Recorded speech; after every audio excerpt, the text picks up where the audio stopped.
ডেঙ্গুর অন্যতম হটস্পট বরগুনায় আরও বেড়েছে আক্রান্তের সংখ্যা। প্রতিনিয়ত অবনতি হচ্ছে পরিস্থিতির। এ পর্যন্ত জেলা আক্রান্তের সংখ্যা ৩,০০০ ছাড়িয়েছে। এ নিয়ে আরও জানাতে বরগুনা সদর হাসপাতাল থেকে যুক্ত হয়েছেন জিয়াদ মাহমুদ।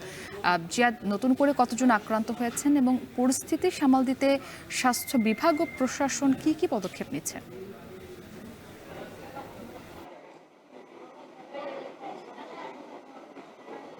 মুক্তি, এই যে গতকালকে এখানে দেখিয়েছিলাম যে লিফটটি নষ্ট, এখন পর্যন্ত নষ্ট হয়ে আছে। মানে এখানকার যে কর্তৃপক্ষ রয়েছে, গণপূর্ত বিভাগ রয়েছে, তারা কিন্তু বেশ অবহেলার পরিচয় দিচ্ছে। একদিকে যে ডেঙ্গু পরিস্থিতি সেটি কিন্তু নিয়ন্ত্রণের বাইরে চলে যাচ্ছে ক্রমশই, এবং গতকাল থেকে আজকে সকাল 11টা পর্যন্ত 24 ঘন্টায় 93 জন ডেঙ্গু রোগী শনাক্ত হয়েছে, এবং তার আগের দিনও কিন্তু 93 জন ডেঙ্গু রোগী শনাক্ত হওয়ার তথ্য আমরা পেয়েছিলাম। এবং এ নিয়ে এবছরে মোট আক্রান্তের সংখ্যা 3,118 জন। যদিও সারা দেশে যে আক্রান্ত হয়েছে তার সংখ্যা 10,500 কিছুটা বেশি, এবং তার মধ্যে বরিশাল বিভাগে আক্রান্তের সংখ্যা প্রায় 5,000, এবং বরিশাল বিভাগের মধ্যে 65% যেটি আক্রান্ত সেটি কিন্তু বরগুনা জেলায়। এবং এখানে মৃত্যুর সংখ্যার হিসাবটি যদি আপনাকে জানিয়ে রাখি যে বরিশাল বিভাগে মৃত্যু হয়েছে 12 জনের সরকারি হিসেব মতে, যদিও তার থেকে বরগুনায় মৃত্যু হয়েছে ডেঙ্গু আক্রান্ত হয়ে 6 জনের। মানে দেখা যাচ্ছে যে আক্রান্তের সংখ্যার দিক থেকেও বরিশাল বিভাগে আক্রান্তের দিক দিয়ে শীর্ষে রয়েছে বরগুনা জেলা, এবং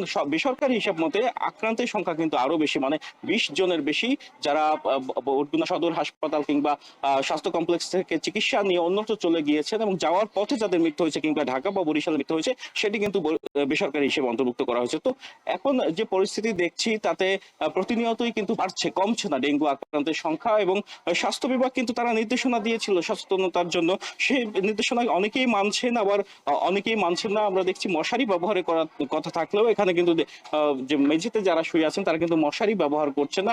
এর ফলে যে ডেঙ্গু আক্রান্ত রোগীর সাথে যারা স্বজন আসছেন তাদের আক্রান্তের ঝুঁকিও কিন্তু বেড়ে যাচ্ছে। একই সাথে আপনাকে জানিয়ে রাখি যে আইডিসিআর এর যে গবেষণা টিম এসেছিলেন তারা জানিয়েছিলেন যে বৃষ্টির পানিতে এডিস মশার লার্ভার উপস্থিতি তারা পেয়েছিলেন। তবে সেক্ষেত্রেও কিন্তু সচেতনতা বৃদ্ধি করা হয়েছে। যদিও একটি বিষয় এখানকার মানুষের অভিযোগ রয়েছে যে মশক নিধন কার্যক্রম, স্প্রে ছিটানো কিংবা অন্যান্য যে ঔষধ ছিটানোর বিষয়টি সেটি কিন্তু তারা দেখছেন না বলে জানিয়েছে। অভিযোগ করছেন যে পৌর কর্তৃপক্ষ এই বিষয়ে অবহেলার পরিচয় দিচ্ছেন। বিগত 10 দিনেও অনেকগুলো ওয়ার্ডে তারা মশক নিধনের যে কার্যক্রম সেটি কিন্তু তারা দেখতে পাননি। তবে এই ধরনের পরিস্থিতি নিয়ন্ত্রণে স্বাস্থ্য মন্ত্রণালয় কিংবা এখানকার মানুষ বলছেন যে তারা আরো যদি পদক্ষেপ নেয়, যদিও স্বাস্থ্য মন্ত্রণালয় যোগাযোগের ক্ষেত্রে রোগীদের অন্যত্র নিয়ে যাওয়ার ক্ষেত্রে দুটো অ্যাম্বুলেন্স বরাদ্দ দিয়েছে। এর পাশাপাশি চিকিৎসকও, এখানে 12 জন চিকিৎসক তারা পদায়ন করেছিলেন, এবং তারা অনেকেই এসেছেন, আবার অনেকে যোগদান করে অন্যত্র চলে গিয়েছেন। আর যে 10 জন সেবিকা যারা পদায়ন হয়েছিল বরগুনাতে তাদেরকেও কিন্তু তারাও বরগুনায় কাজ করছেন। স্বাস্থ্য বিভাগ আসলে চেষ্টার কমতি রাখছেন না, প্রশাসনও কমতি রাখছেন না। এখন আসল কথা হচ্ছে জনসচেতনতা, পাশাপাশি অনুসন্ধান, আরো অনুসন্ধান করতে হবে জলবায়ুগত কারণ না অন্য কোনো কারণে এডিসের যে প্রকোপ এত বেড়েছে। তো এই ছিল বরগুনা সদর হাসপাতাল থেকে আমার কাছে সবশেষ তথ্য। মুক্তি। জিয়াদ মাহমুদ যুক্ত ছিলেন বরগুনা থেকে।